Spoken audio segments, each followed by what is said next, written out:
Warm greetings from the High 10. This is Crime Vault, Wayne Williams. Thank you for joining me. ATI is the source.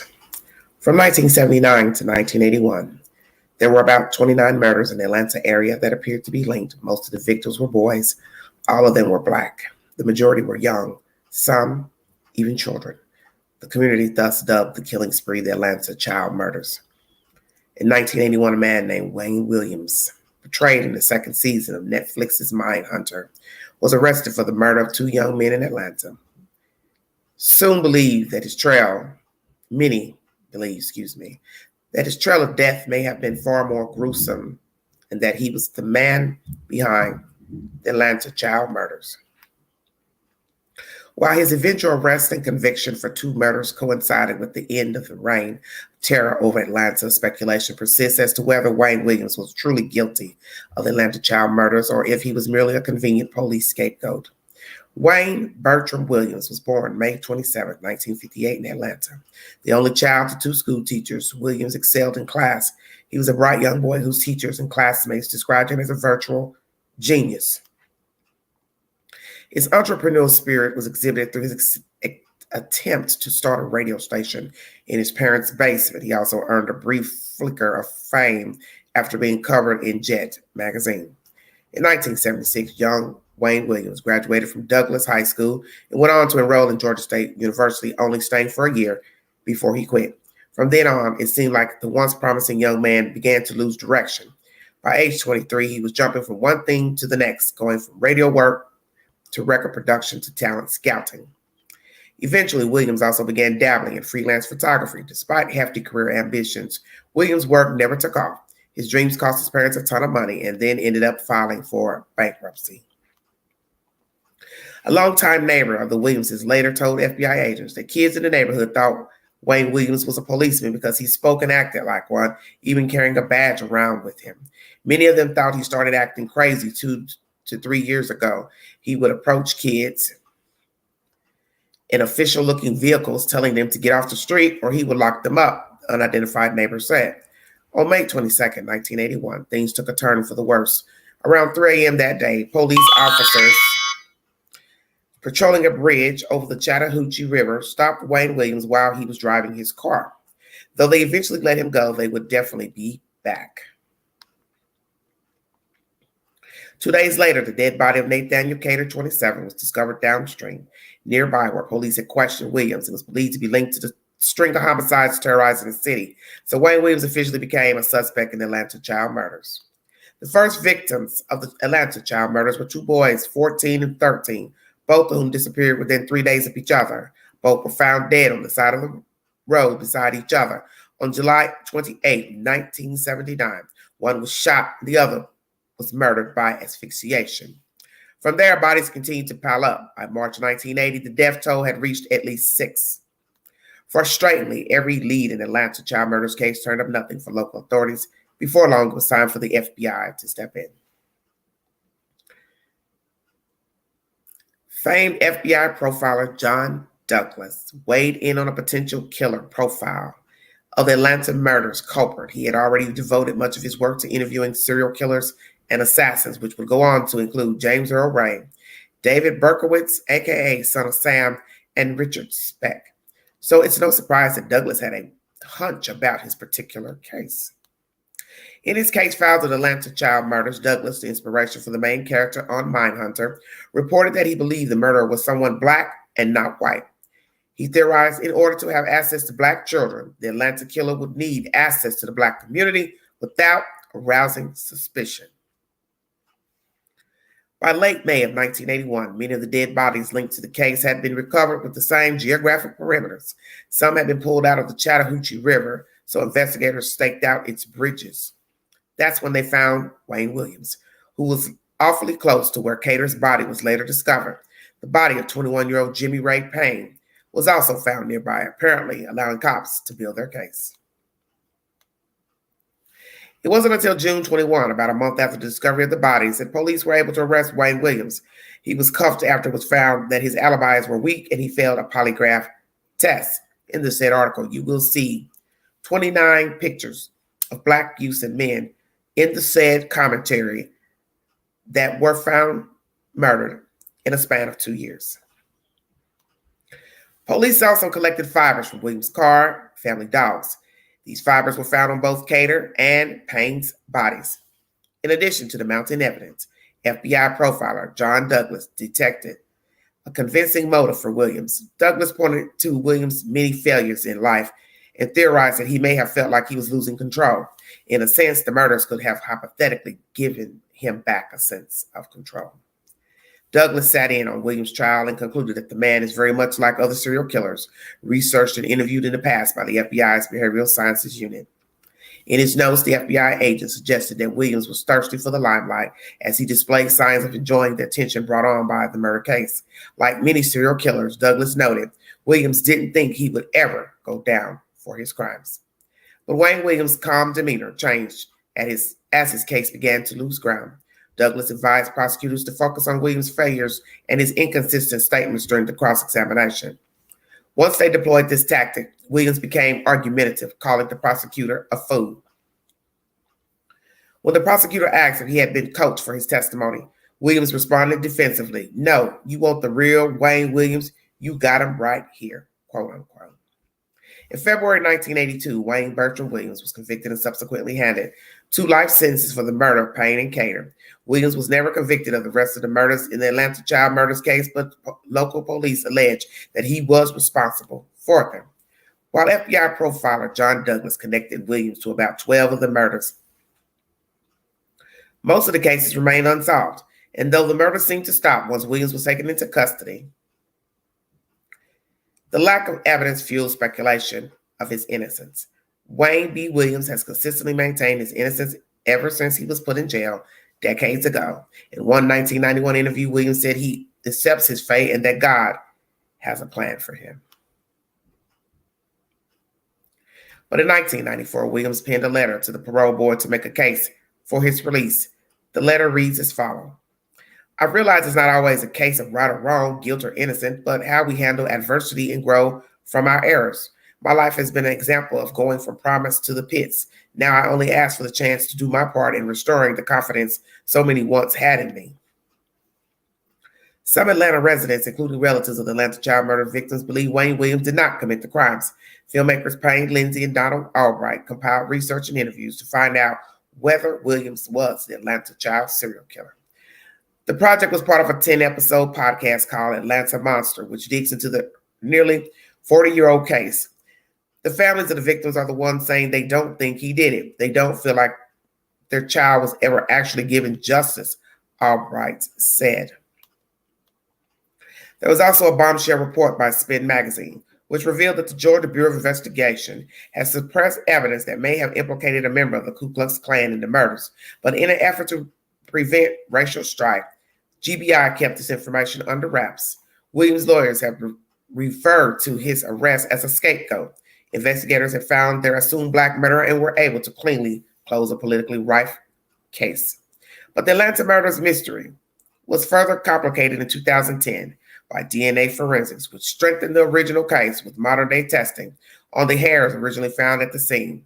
Officials involved in the original investigation maintained their case against Williams and believe he is responsible for the Atlanta child murders. Meanwhile, Wayne Williams bides his time in prison. He has repeatedly been denied parole, even as a fresh investigation into the murders was opened by Atlanta Mayor Keisha Lance Bottoms in 2019. A spokesman for the parole board stated that Williams' next date of parole consideration is November 2027, the further date that the board is allowed to push it now. ATI is the source. This is commentary from CNN.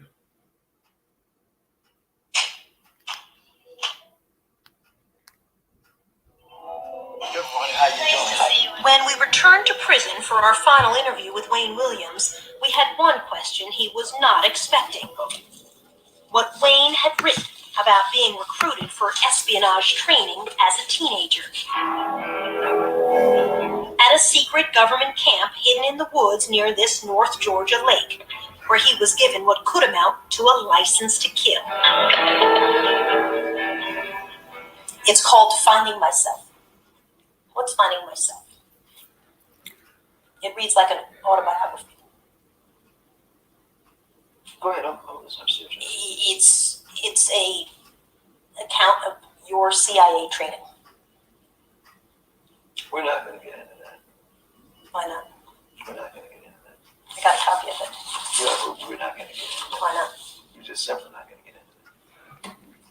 By his account, Wayne Williams was fresh out of high school, just 18 years old, when he was initiated into a secret world. So, I'll do the talking part, and you can answer what part of it you want.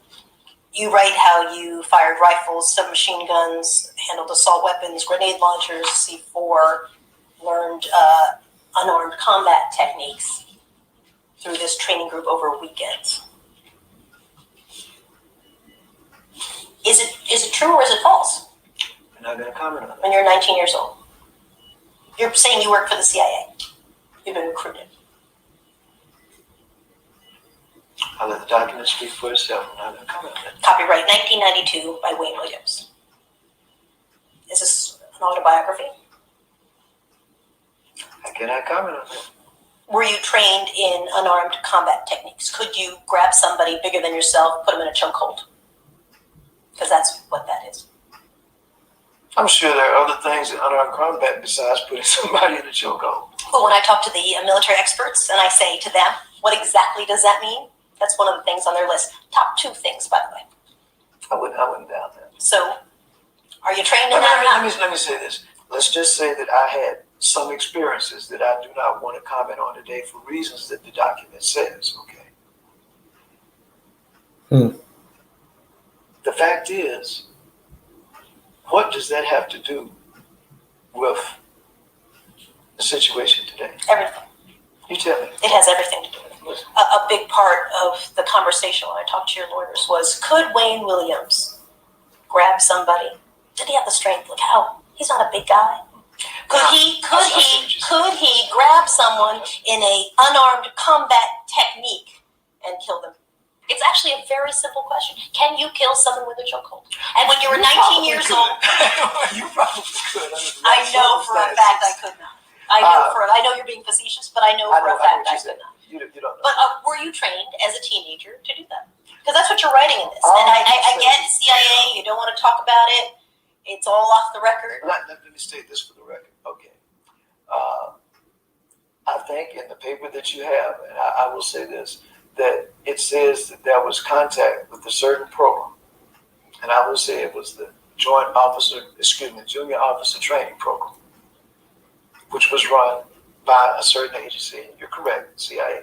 But I never said that I worked for them. I simply said now we're splitting hairs. that I had some contact with some person, and that's all I'm going to say. Were you trained in these techniques? That's all I'm going to say. CNN is the source for that information. As you listen to that, you realize, as was said by the profiler in this commentary, that his profile fits other profiles of serial killers. He wanted to be somebody, driving around in a car, telling the children to get off the street, carrying a badge. That is one thing that a lot of sadists, rapists, serial killers have done. They want to be in official, want to be seen in an official capacity as a security, law enforcement, military training. So it doesn't shock me that he would write something about military training, arms, this and that, then try to downplay the situation once it's come to light. This has happened in many, many cases of people who have killed people and or serial killers. They want to be known in an official capacity of the law. And many of them could not pass tests such as the police test. Many have tried, failed. Then they go on to do security work and then go on to become killers. And I do believe the profiler's assessment of Wayne Williams, I do believe he fits the profile, because listening to this information about coming in contact with somebody that was in the CIA, not wanting to talk about it, allegedly driving around in a car, trying to get the children off the street, carrying a badge, children thinking he was a police officer. They thought that because that's how he portrayed himself. I don't believe none of that was made up. Now, DNA has come out pertaining to this. The mayor wanted to get DNA testing. I think it was kind of weird that at the last minute they would want to test DNA, because my thing is, if you all had any gumption that he didn't do this, or some of the parents of the children were saying, I think he's innocent, this should have been done 25 so more years ago. DNA testing has been around since the early 90s. So I don't know why it would take 2019 for anybody to want to go dig up information, evidentiary material to start testing it. Why wait so long? Because you still have remnants from the cases, then you could have tested it many years ago when some parents were saying, I don't think Wayne Williams killed my child. But that's said information. ATI is the source of that article. I'm going to now play commentary in the queue pertaining to his assertion of said information.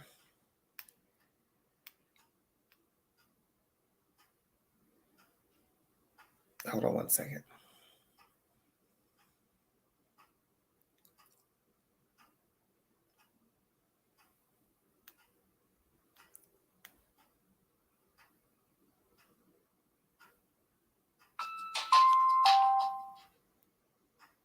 Thank you all so much for joining me. If you'd like to donate to the channel, $BeganG129 Cash App. Thank you all so much. Aired that exclusive report connecting the KKK to the Atlanta child murders, we got a call from a man claiming he was one of the informants in that investigation. And after vetting his identity, we sat down with him to hear for the first time why this insider believes the investigation is far from over. What compelled you after all these years to come forward? Is it something that's been weighing heavy on your heart? I'm getting ready to die. It's that simple. This is a man we'll refer to as Larry. We're keeping his identity undercover because he fears retribution for what he's about to reveal. He says he lived a double life as a Klan member during the top secret KKK investigation called the 8100 File. Nearly 40 years ago, the investigation looked into controversial claims that suggested the Klan could be responsible for the Atlanta child murders. This is the most heinous crimes committed in the nation. Killing those kids. What harm did they do anybody? None. The missing and murdered children, as always. Stuck with you?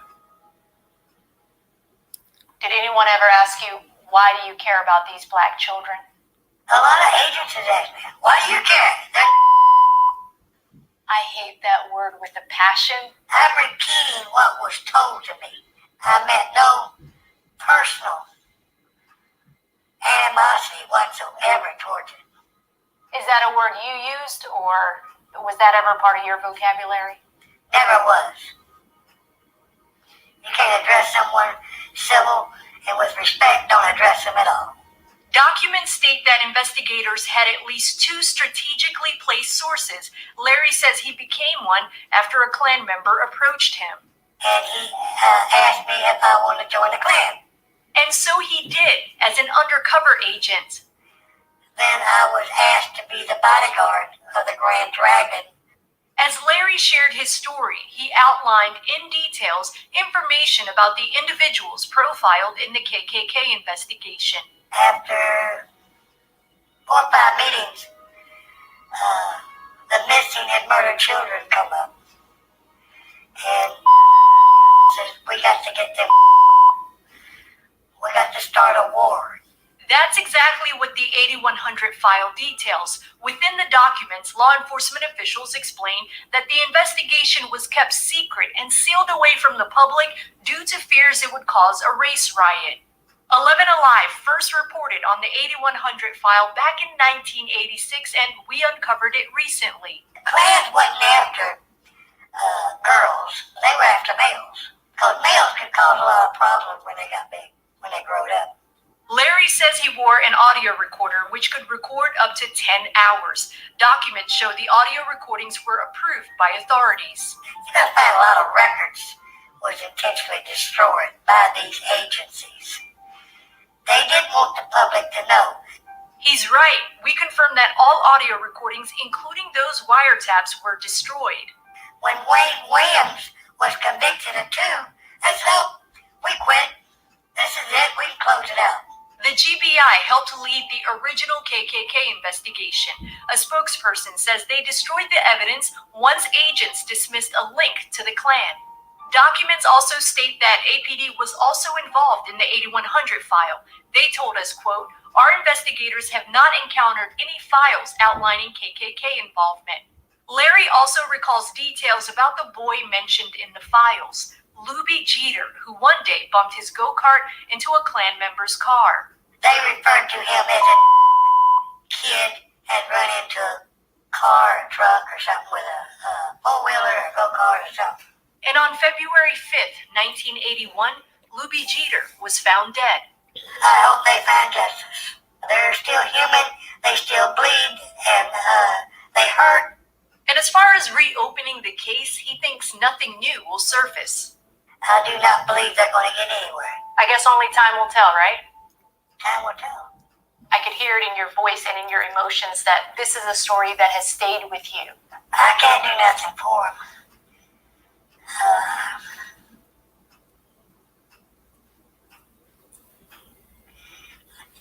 Let's drop it.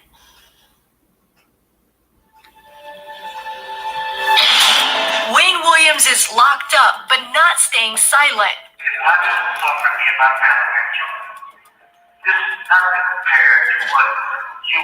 Next, what the longtime suspect is saying about the new developments in the case.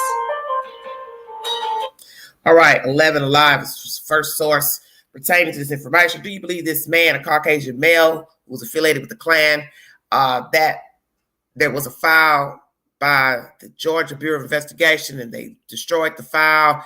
Is it true of this incident with the child in the go-kart with a white man's car? I'm entitled to your opinion. But as I read your commentary by the ATI, evidence fibers were found on 2 of the victims linked to Mr. Wayne Williams. Thank you for joining me. And also that he fit the profile at the time of the investigation of the grown-up murders and the children murders.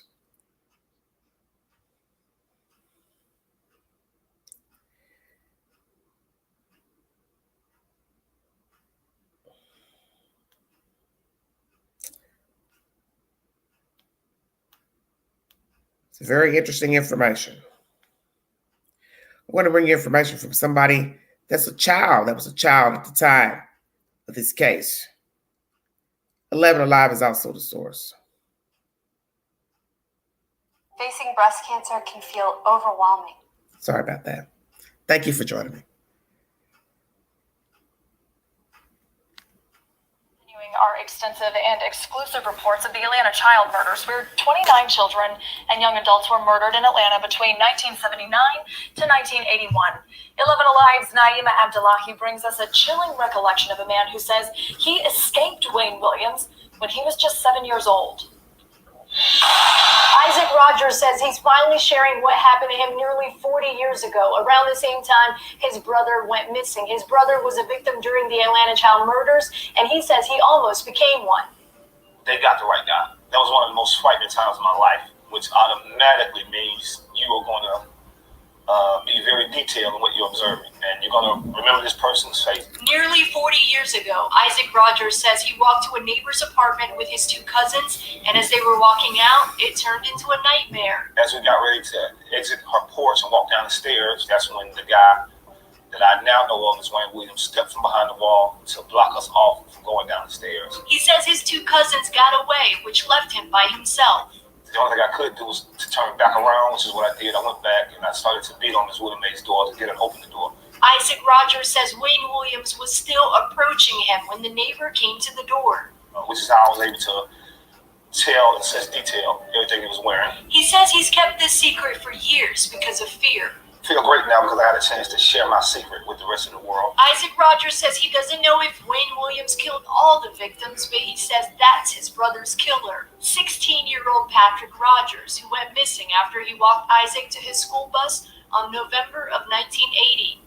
such a shame that he was robbed of his potential. Investigators say evidence connected Williams to the Atlanta child murders, but he was sentenced to life in prison for killing 2 adults. Williams wrote a letter this week proclaiming his innocence once again after the city recently announced it was re-examining evidence in the cases to bring families some closure. Isaac Rogers says he doesn't buy Williams' story. Well, it's almost 40 years and he's still the same conniving, manipulative person that he's always been. As far as writing letters, that doesn't mean anything. He says he's thrilled the city will now build a memorial for all the victims, a request from a grieving mother that 11 Alive brought to the city's attention. It gives us an opportunity to know that it's documented. It will be documented in history that the world won't forget about the travesty that took place here. And he has one suggestion for the memorial. That photo should be one of the main centerpieces for the memorial, so that each family will know that, hey, we grieve with you. For more on our exclusive reports on the Atlanta child murders cases, visit 11alive.com. All right, everybody. News 11 Alive is the source for that information. That is one of the alleged witnesses who was with some other children at the time when Mr. Williams approached them. He kept the secret, I guess, until an adult. It's your perception. I mean, it's up to you to decide if you believe this young man, if he ID'd him as the right person. One could say he was scared for his safety. It's why he didn't come forward as a child to say, yes, that's the man that was chasing or trying to approach me and some other children. And his brother is one of the victims who went missing. 16-year-old Black child. Very, very sad situation. I do believe that perhaps Wayne Williams is a homosexual. That's just a feeling I get with him because you always have to use common sense when it comes to males being murdered versus women being murdered. And usually when you find an array of men being murdered, boys being murdered, 9 times out of 10, the perpetrator is a homosexual male. And Wayne Williams comes across to me as, at that time, a closeted homosexual. I do believe that. I do believe he fits the profile of the said information by the profiler. And as I said, they did have evidentiary material linking Mr. Williams to the 2 victims, which he was arrested and charged with a life sentence. Hold on one second.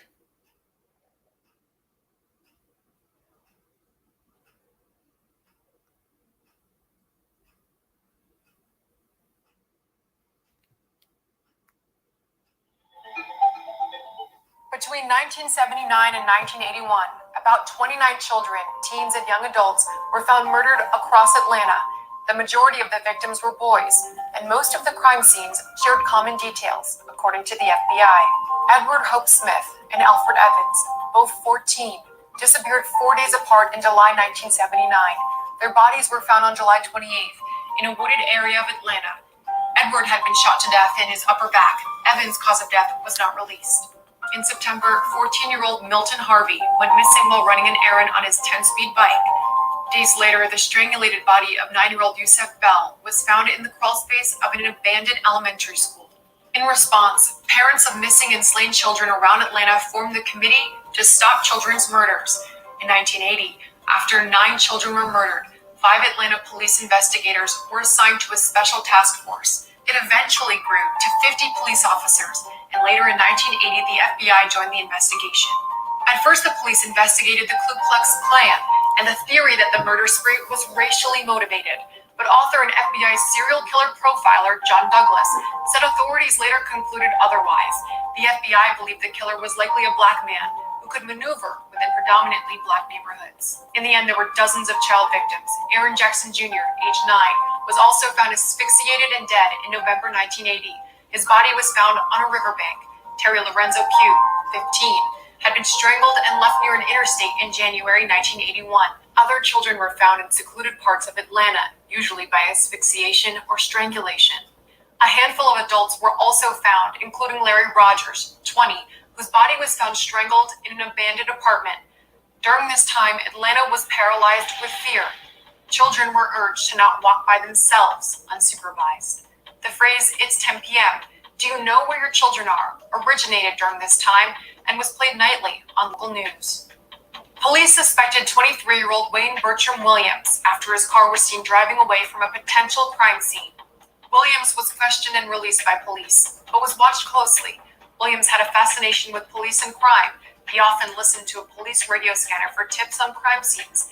He worked as a freelance photographer and would often take photos of crime scenes and sell them to local news outlets. He screened hundreds of young boys for a boy band he said would be the next Jackson 5. He would allegedly approach kids at schools asking if they wanted to be part of his band, Gemini, named after his astrological sign. After weeks of interrogation and surveillance, Williams was arrested and charged with the murder of Nathaniel Cater, the latest victim. In February 1982, he was found guilty of murdering Cater and Jimmy Ray Payne. Williams was sentenced to 2 consecutive life terms and is still incarcerated. Williams was never charged in the other murders, but police say they have linked him to at least 20 of the victims. In 2005, the case files of several of the murdered children were reopened, but investigators found no additional leads, closing them again in 2006. Since his arrest, Williams has maintained that he's not a serial killer and that he's not the man behind the murders. All right, that's the set information. Oxygen. See, there's always a pattern with similar deaths. You have to ask yourself common sense. One, how is the perpetrator going to get to the victims? African-American community would be very suspicious for a white men to be walking around at night approaching children, men, women, without somebody saying something. And that's the whole purpose of a crime, is opportunity. How can I get to the victim? How can I get the victim away from where he or she is standing, sitting? I can't see a white man walking into an urban neighborhood day for day, approaching children and men without being seen by somebody. I doubt it. Riding around in the neighborhood, not being seen by somebody. And we're talking about urban Atlanta. And if you saw the pictures of the neighborhoods, I could not see any white person just riding around, joyriding in the neighborhoods for any reason, especially reasons such as kidnap and murder. The fact that the children all died, similar circumstances such as strangulation, asphyxiation, that leads one to believe it possibly could be the same killer. What are the odds that a majority of black children, and it doesn't even matter the race, that they're all dying the same way? Strangulation. If you found 10 people dead within 10 days, beat to death, you would assume that possibly it's the same perpetrator. Why are all the children mostly, as they said, asphyxiated and or strangled? No matter who the culprit is, it's the manner of death is how they build the profile. Demographics, time of day, victimology. As you hear in this commentary, Mr. Williams put himself in situations to be around boy children, African-American boy children. See, there's your pattern. Trying to get them to join a group, audition for this and that, talent shows, blah, blah, blah. See, that's the whole purpose of the victimology and the opportunity. I've got to be able to get to the victim. I've got to be able to lure the victim in. And that is how a lot of people become victims. They were lured in by some farce. And that was the farce. Hey, I can make you famous. Hey, do you got talent? Hey, let me take your picture. That is why street women, women of the night, are easy targets. Because one, it's dark. The women are out there to get their money. And the men know this. They're easy prey. And they're not valued as people of substance, because that's been said by many killers who killed women of the night. They were invaluable. What's the difference? And that's why they chose them, because they were easy prey. She's looking to make money. The man pulls up. She gets in the car. You never see her again. This situation with the children, possibly luring them for various reasons, saying certain things to draw the children's attention, and or just cold abduction. It's dark, nobody's looking. Hey, want to holler at you, want to talk to you. And in the end, when you hear that lady from CNN talking to him about strangulation and working for the CIA, could he put somebody in the chokehold? There would be a reason for him to choose smaller children as his victims, mainly, because he could subdue them. He's bigger than they are. He was a rather chunky guy, solid, way more than a school-age child and or teenager. Now, as I said, 2 of his victims were grown men. That's why I believe he lured them under the guise of possibly sex or money or drink. You understand? And then when they let their guard down, he killed them. Take more work to kill a grown man versus a child. That is the said information. This is a very wicked, wicked story. And as I said, evidence has come out of them testing, retesting evidence. As I said, it should have been done a long time ago when the parents started saying they didn't think that he was the culprit. And they should have brought out case for case and tested evidence against Mr. Williams and any other perpetrator in the Georgia database and the United States database, if indeed there was any type of feeling that possibly Mr. Williams was not the culprit. But I do not believe the Klan was involved. I just don't see it. I just don't see it. Not day for day, walking through the neighborhoods, driving through the neighborhoods, looking for anything. You would stand out as a sore thumb.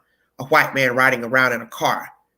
White men running around, driving around in a car. You don't think some street kids, men, would not try to approach the car, throw objects at the car. Hey, what are you doing here? Get out of here. So you have to think. This is a crime of opportunity. This is a crime of opportunity. Very wicked story, indeed. Thank you all for joining me. Did he kill the 2 that he was charged with? And is it possible that he's also linked to the other children? As I said, some of the parents don't believe he did it. What's the number? I'd like to have the number. Very, very interesting.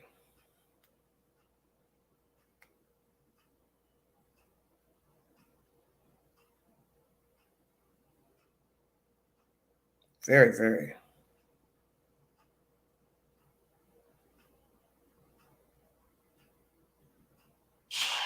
What you've done before today is not mine. I'm going to play another installment from 11 Alive. A piece of our city's history that 40 years later, it's really hard. This is from the mayor of Atlanta, Georgia. The Atlanta child murders. 29 black kids dead. It's almost 40 years and he's still the same conniving, manipulative person that he's always been. Wayne Williams suspected, but never charged. Wayne Williams didn't kill our children. No closure, just questions. I'm not over with it. I'm still not over. I think about it all the time. Now, lost evidence and a secret investigation. That lot of records was intentionally destroyed by these agencies. And a renewed search for answers. To know that the family still don't have peace is quite unsettling. This is Murder in Black and White.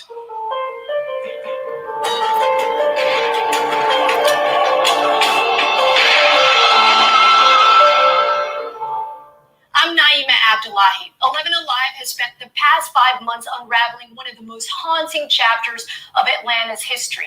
The Atlanta child murders terrorized black neighborhoods from 1979 to 1981 and took the lives of 29 kids and young adults. But now, 4 decades after it began, the notorious investigation is now back open, and what we found hidden inside old documents and new interviews may just shed fresh light on this cold case. Now, this all started back in February when I sat down with Miss Catherine Leach. It was her heartfelt plea for her son and the other child murder victims that changed the course of this investigation forever.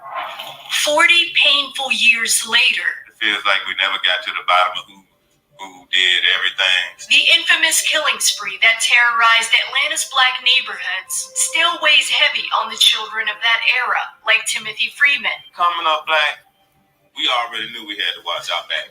29 black children killed between 1979 to 1981, a case that would notoriously be known as the Atlanta child murders. Vincent Richardson, still haunted by those memories. Did you know any of the victims? Yeah, I actually was best friends with Curtis Walker's brother. I knew Curtis also. He was like our little brother, you know. Curtis Walker left for dead at 13 years old. The suspect in all the cases, Wayne Williams, never convicted of killing Curtis and all the other children. Curtis Walker's mother, Catherine Leach, still relives the agonizing funeral. The pain that you felt that day, you don't get over something like that. I'll never wait. I'm still not over. I think about it all the time. Where was he headed when he went missing? That day he had got out of school, and I told him, Mama don't want y'all to go out there. 40 years later, the family and friends of Curtis Walker now have one request. That needs to be a memorial. That doesn't ease the pain, but that just gives them some sort of comfort, you know, knowing that they can go back and just think about what they could have been. Ms. Catherine Leach says she made this request for a memorial with previous Atlanta City Council members. These were the previous attempts that you have had to get a memorial or a monument for the kids. This will be helped to restore honor and respect to the parents who lost their children and to the children who lost their lives through no fault of their own. And now with Mayor Keisha Lance Bottoms in office, she's once again pleading. If you could share one message with Mayor Keisha Lance Bottoms, what would it be? Can you please help us get a monument plant? And she'll keep waiting for a memorial, each name engraved into the history books, finally in an honorable way. I'm still standing. I'm still wanting. Miss Catherine never imagined outliving her baby boy, but she says she'll keep living for him and all the other children. I want them to come forth and help me with the dream that I had for the children of Atlanta. We took Miss Catherine's plea straight to the mayor's office. Atlanta Mayor Keisha Lance Bottoms was so moved by our story, she decided to take quick action. I want to know who killed Curtis. Mayor, when you first watched Miss Catherine Leach's plea, what kind of went through your head, especially you growing up in Atlanta as a child during that era? I knew about it because I was 9 years old in 1979 when the murders began. And each time I watch her speak and I've watched her story, it breaks my heart. I cried with her. For a decision to be made, for the evidence to be reevaluated, what does that do for the city, and what does that do for Atlanta's historic African American communities who endured that amount of pain nearly 40 years ago until now? I hope that it says to the public that our children matter.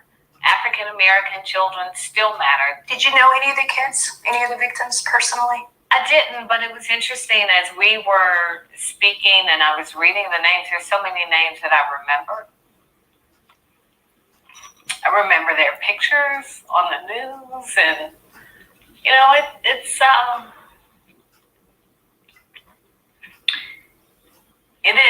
a piece of our city's history that 40 years later, it's really hard to believe. To know that the family still don't have peace is quite unsettling. Well, what crosses my mind is what they could have been and who they could have been. Because that could have been any child during that time. It could have been any of us. It could have been any of us. I'm grateful to you, and I just appreciate your bringing attention and allowing people like Mrs. Leach to be able to speak and share their pain, because for her, she lives it every day. With news of the cases reopening, more families decided to come forward with hopes of finally sharing their stories, like Miss Lois Evans. Now, for decades, she stayed silent, knowing her son's death was just the start of the horrific Atlanta child murders. Summer of 1979. He had just graduated from the 7th grade. The start of the city's nightmare. But he left to go, and he never did come back. So I gets on the phone calling around trying to find him, but I never did. Alfred Evans disappeared and was found dead at Niskey Lake Road in southwest Atlanta. I didn't want to believe it. I'm still puzzled now. Lois Evans is still waiting for justice to find out what happened to her son and the other children. So is Isaac Rogers, who believes his brother Patrick was murdered by Wayne Williams. They got the right guy. That was one of the most frightening times of my life. Isaac says he escaped Wayne Williams when he was 7 years old, that he was almost a victim when he walked to a neighbor's apartment with his two cousins. As we got ready to exit her porch and walk down the stairs, that's when the guy that I now know of as Wayne Williams stepped from behind the wall to block us off from going down the stairs. He says his two cousins got away and he knocked on a neighbor's door for safety. Which is how I was able to tell in such detail everything he was wearing. He still longs for a definite closure. I really got sad about it. Like the family of Michael McIntosh. He will always take me riding on the back of the bike. They lost their 23-year-old brother in 1981. We don't have no closure. We don't know who, why. We didn't find out who was responsible. Before Wayne Williams became a suspect, a separate secret investigation was underway. Who was involved and why was it kept a secret until now? All right, everybody. I brought you said information pertaining to the persons that Wayne Williams was convicted of, the open investigation, closing of investigations of the other said children, some of the parents believing he did not commit this crime, a male, Caucasian, older white male who said he was dying at the time, who gave information in secrecy that it was the KKK involved, blah, blah, blah. But the profiler, Mr. John Douglas, does not believe the KKK was involved. His first assertion, profile, was Wayne Williams. And evidential material was linked to Wayne Williams for the two people that he did get charged with for murdering them and is now still incarcerated. I also brought you commentary of an interview with the said reporter for CNN News, where he has written material pertaining to working with the CIA or for them, but he was denouncing that said information, did not want to talk about it in the said CNN interview, as far as putting a person in a chokehold and strangulation and learning how to navigate as a CIA operative, blah, blah, blah. See, those are all the things they do, sadists and serial killers and killers. They talk in circles. They have all type of crazy writings, wild imagination. And I agree with John with the profile, because most of these men who commit these said crimes are very cocky and very arrogant. They want to be in law enforcement. They want to be security guards. They want to be acknowledged for doing something, being about something. They want to be validated. And you've seen this with many serial killers. They are narcissists. They are sociopaths. That's why they've been given that name, a sociopath, because they're narcissists.